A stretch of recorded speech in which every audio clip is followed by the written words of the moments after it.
तो हम लोग एक जेईई 2024 का क्वेश्चन सॉल्व करते हैं। ये पीएनसी का क्वेश्चन है। इसमें पूछ रहा है हमसे कि आपके पास कितने आप ऐसे नंबर ऑफ ट्राइंगल्स फॉर्म कर सकते हो जो कि जिनके vertices are of the vertices of the regular octagon, but none of whose sides is the side of the octagon. Basically आपके पास एक ऑक्टागन है।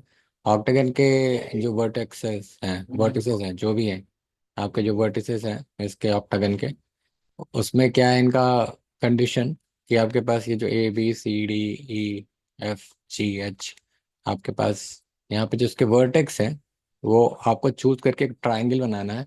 बट वर्टिसेस ऐसे चूज करने हैं ताकि उनकी जो साइड है वो कॉमन इसके साथ ना रहे। यानी आपका जो ट्राइंगल ऐसा बनना चाहिए वो कुछ या तो ऐसा बने, या यहाँ पे एक, यहाँ पे ऐसा।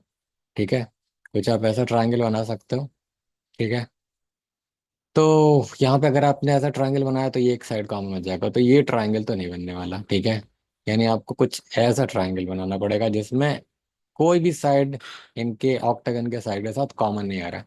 तो ऐसे आपको ट्रायंगल्स बनाने हैं। ठीक है, तो इसका जनरल अप्रोच क्या है कि पहले आप क्या लेके चलो कि जितने भी इसके वर्टिसेस है, मतलब 8 है ना, 8 में से आप 3 को सेलेक्ट कर लेंगे तो आप ट्रायंगल बना सकते हैं विदाउट एनी रिस्ट्रिक्शंस। यानी हमने ये 3 सेलेक्ट किया तो एक ये ट्रायंगल बन जाएगा, ये सेलेक्ट किया तो एक ये ट्रायंगल बन जाएगा। तो ऐसे ऐसे करके ट्रायंगल ऐसे बनते जाएंगे। ठीक है, लेकिन यहाँ पे ऑफ कोर्स आप देख रहे हो कि आपके साइड कॉमन है, यानी आपको वो सारे केसेस इसमें से घटा देने हैं जहाँ पे आपके साइड्स कॉमन आ रहे हैं, राइट। तो उसके लिए हम लोग क्या करेंगे, तो उसके लिए हम लोग को क्या करना है कि ऐसे केस लेंगे जहाँ पे कि क्या क्या हो सकता है कि एक साइड कॉमन हो। ठीक है, तो पहला केस ऐसा लेते हैं कि जिसमें एक साइड कॉमन हो। यानी हमने ये साइड एक कॉमन ले लिया, ठीक है, मान लो। तो ये और ये वर्टेक्स तो नहीं लेना पड़ेगा, ये दोनों नहीं, क्योंकि अगर ये ले लिया तो फिर दो साइड कॉमन हो जाएंगे। तो यानी आपके पास क्या ऑप्शन बच रहा है कि आपके पास ये 4 वर्टिसेस चले गए, आपके पास 1 2 3 4 4 का ऑप्शन बन रहा है। ठीक है, तो आप क्या करोगे कि एक साइड लोगे। ठीक है, एक साइड यानी इसके ऑक्टागन के कितने साइड है, 8। 8 में से आपने एक साइड सेलेक्ट किया।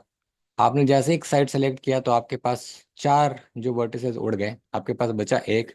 यानी आप एक वर्टेक्स वर्टेक्स आउट ऑफ 4 कैसे तरीके से सेलेक्ट कर सकते हो, 4C1 तरीके से। तो यानी ये ऐसे ट्राइंगल्स हैं जिनका एक साइड कॉमन है। सिमिलरली आप ऐसे ट्राइंगल्स बनाओ जिनके दो साइड कॉमन है और उनको घटा दो। ठीक है, तो अब दूसरा वाला कैसे क्या कैसे ले सकता है, यानी कि दो कॉन्जिक्यूटिव साइड्स हो, यानी ये वाला केस। यहाँ पे एक ये केस बन सकता है, दूसरा ये दोनों को लेकर दूसरा केस, तीसरा केस ऐसे। मतलब आप गिनोगे तो कुल मिला के आपके पास 8 केस ऐसे बनेंगे। ठीक है, कि एक ट्राइंगल ये बन सकता है, एक ये बन सकता है, एक ये आपका ये बन सकता है। यानी कुल मिला के 8 ट्राइंगल बन सकता है। यानी आप -8 कर दो इसको, तो यानी 8C3 आपका जो है केस कितना बनेगा, 876 अपॉन फैक्टोरियल 3 भी आपका 6 -8 × 4। ठीक है, और ये आपका 8, तो ये हो गया 6 चला गया, यानी ये 56, यानी 8 × 32, और ये 8, यानी कुल मिला के 40। 56 में से 40 चला गया तो 16, तो 16 आपका ऑप्शन है। ठीक है, तो आप इसी अप्रोच को लेके आप जेनरिक फार्मूला भी डिराइव कर सकते हो। यानी हम लोग क्या कह रहे हैं कि आपका जो केस था कि आपके पास मान लो कि एन साइडेड पॉलीगॉन है। तो एन साइडेड मतलब एन और उसके वर्टेक्स है। ठीक है, वर्टिसेस उसके एन है। तो आप उसको जनरल अप्रोच अब हम लोग डिराइव कर रहे हैं। तो आप पहला काम कि NC3 ले सकते हो। फिर NC3 आपने लिया, उसके बाद फिर आपका दूसरा केस क्या बनता है कि आप यहाँ पे जो हमने काम किया था कि एक साइड कॉमन ले लो।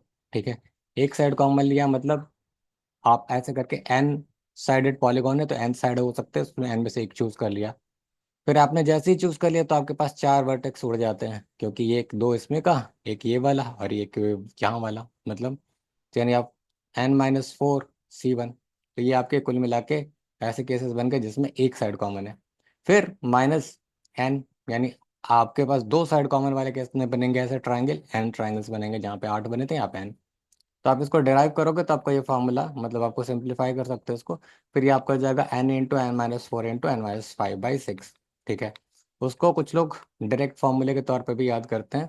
वो आप इसको ऐसे भी लिख सकते हो, ऐसे भी याद कर सकते हो, आप ऐसे भी याद कर सकते हो कि NC1 × N-4C2/3। तो या तो आप जेनरिक अप्रोच समझो, क्योंकि हो सकता है कि क्वेश्चन को थोड़ा ट्विस्ट कर दे। अगर डायरेक्ट फार्मूला बेस्ड क्वेश्चन आ गया कि अनसाइडेड पॉलीगॉन है उससे आप कितने ट्रायंगल्स बना सकते हो जिसमें कोई साइड कॉमन नहीं हो। तो अप्रोच लगा सकते हो या फिर जस्ट फार्मूला यूज़ कर सकते हो। ठीक है, तो इस क्वेश्चन में बस इतना ही। अगर आपको कोई क्वेरी क्वेश्चन हो तो आप मेरे से कमेंट सेक्शन में पूछ सकते हैं। Thank you so much for watching this video. Have a good day.